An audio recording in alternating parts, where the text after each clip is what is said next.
Hello and welcome again to this edition of Capitol Dateline Online. We're coming to you just a few blocks from the Capitol in the Florida Cable Telecommunications Association's headquarters. I am once again joined by the executive editor of the News Service of Florida, Jim Saunders. Jim, welcome back. Great to be here. All right, here we are. We got a Monday. The inauguration has happened. Things are moving in Tallahassee. We're going to have yet again another eventful committee week. Are you ready? I am ready. Okay, yes. all right. Well, we're gonna not step into the Capitol for the first portion of our discussion, but we're gonna go over to the Florida Supreme Court, and it looks like the unions were not successful in their bid. Tell us what happened. Yeah, this was a big decision last week by the Florida Supreme Court, although they didn't give a whole lot of explanation. But basically, they allowed to move forward the program. It's called the Florida Tax Credit Scholarship Program, which is like school vouchers. It's been a big point of contention for years and years and years. And the Florida Education Association Teachers Union challenged the constitutionality of this program. It's a big program. It has about 100,000 kids in it now. And basically, companies donate or contribute money to nonprofits so they get tax credits back. And that money then pays for children to go to private schools, mostly low-income students. But it's been a big bone of contention. I mean, the unions have, for years, fought anything that smells like a vouchers program. They successfully derailed Jeb Bush's vouchers program. But that was different because it involved pretty much straight payments from the state to private schools. So anyway, this tax credit scholarship program has been in litigation for a couple of years, a few years, I guess, at this point.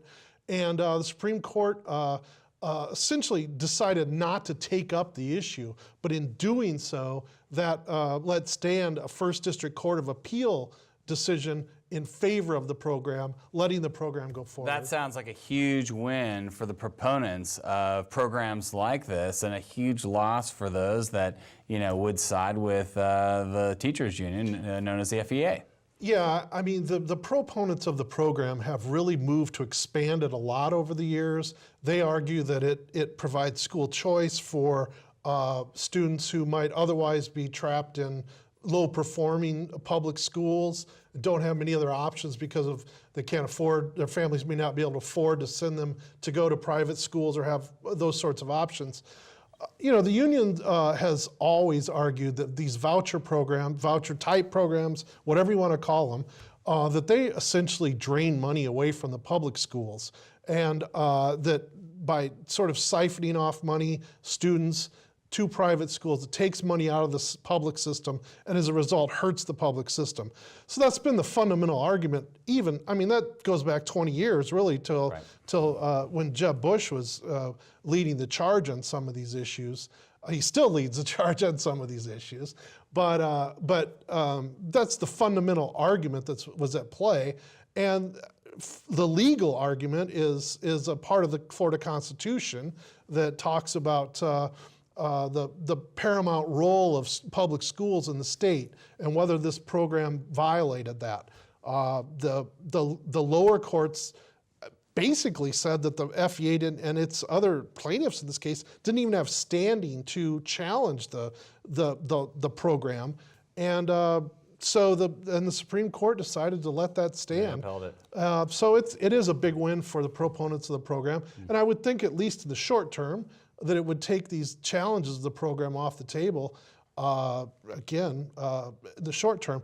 The program also has a lot of support in the legislature, so Republicans in the legislature. Right. So I don't think there'll be any legislative changes that would diminish the program either.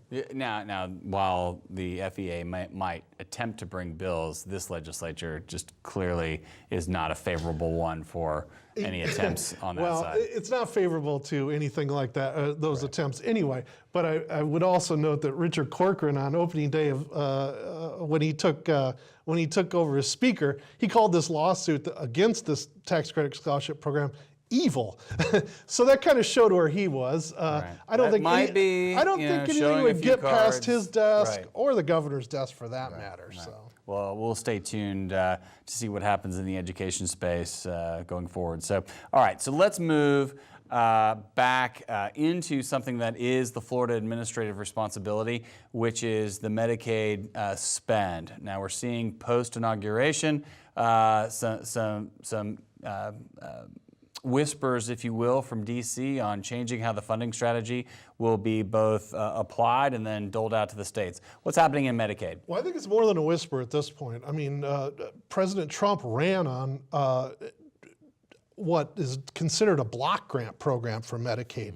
Essentially, what it would do would be to provide certain amounts of money to the states to have a lot more flexibility with Medicaid in terms of how the program's structured. And the complaint by Florida and a lot of other Republican-controlled states is that Medicaid has been sort of out of control, and that both from a spending standpoint, but also from the standpoint that Washington was micromanaging decisions in terms of how the programs are run. I mean, Washington provides about, I don't know what the percentage is at this point, about 2/3 of the money, so it has a lot of control over what goes on. But Trump would like to, or President Trump would like to sort of back that off, give the states money, allow them to have more flexibility in how these programs are designed, and take some of the federal restrictions off it. This is a controversial idea, though. It's been controversial for years. People like Governor Scott have wanted this in the past. President Obama had no appetite for it. But part of the fear of people, of opponents of this idea, is that it ultimately will lead to a diminishing of the amount of federal money coming down to the states for Medicaid, and that as a result, there will be less care provided or less people served. Those sorts of ramifications. Well, but my understanding is the devil's in the details in this, and it depends on what state you're in as well as that perspective. Because some states who have a huge higher dependency, higher spend on Medicaid dollars, theirs might be diminished, but Florida, hypothetically, if we have a different makeup, because right now the formula is not per capita, right? It's a per need. Well, or usage. The formula is really complicated, but it was interesting. Justin Senior, who's the new AHCA secretary, Agency for Healthcare Administration secretary, went before a committee a couple weeks ago and said exactly what you just alluded to, that the devil is in the details. While this might sound like something that's appealing to the Republican leadership in Florida, depending on how the money would be parceled out in these block grants from Washington, it could be a big benefit to Florida, or it could actually hurt Florida. So it depends on what the formula would be to actually send the money out. You can do it on a per capita basis. You can somehow weight it by the types of patients that are in the programs. You can do it by what's the current spending, which is not a per capita. And so how that would play out, while sort of they all agree the big picture, or the Republican leadership agrees the big picture of having block grants is an appealing idea, how Washington actually crafts that to dole out the money to the states is very important to watch. Well, and that was what Justin Senior was saying was, we got to kind of, watch this and make sure that it actually benefits us as opposed to hurts us. Well, how hard is that going to be for Washington to change how they're providing that money? Well, partly Medicaid is so complicated. There's, myriad federal laws that deal with Medicaid. And so somehow you have to go in and deal with those laws. Getting that through the U.S. Senate might not be easy, just as a practical matter. But then you've also got 50 different states, and let's face it, New York's interests are different than Florida's interests in this case, and probably Florida's interests are a lot different than Nebraska's interests. So you're going to have a lot of pressure. The other thing that's gone on over the past few years is that some states, including many states, but including some that are run by Republicans, have expanded Medicaid under Obamacare. Now they're talking about getting rid of Obamacare, but yet there's this expanded Medicaid population, so that's involved in the amount of money that would come down as well. So there's all these sort of moving parts, and while again I think on a big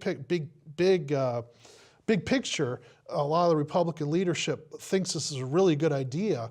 It's going to be important to watch the details as they come down and how that plays out. Yeah, I think with the amount of money that's at play there, I think you're not going to have a shortage of people paying attention to. Well, and Florida has more than 4 million people in Medicaid. It's a lot of people. It has tens of thousands of seniors who rely on Medicaid for nursing home care. It also pays for more than, I don't know what the percentage is, it's more than 50% of the babies born in Florida are funded through Medicaid. So this all has a lot of ramifications across the healthcare spectrum, both for the state budget standpoint, but actually on the receiving end of care. Yeah, young and old will be affected by And all the industry players, right, hospitals, nursing homes, everybody else. Of course.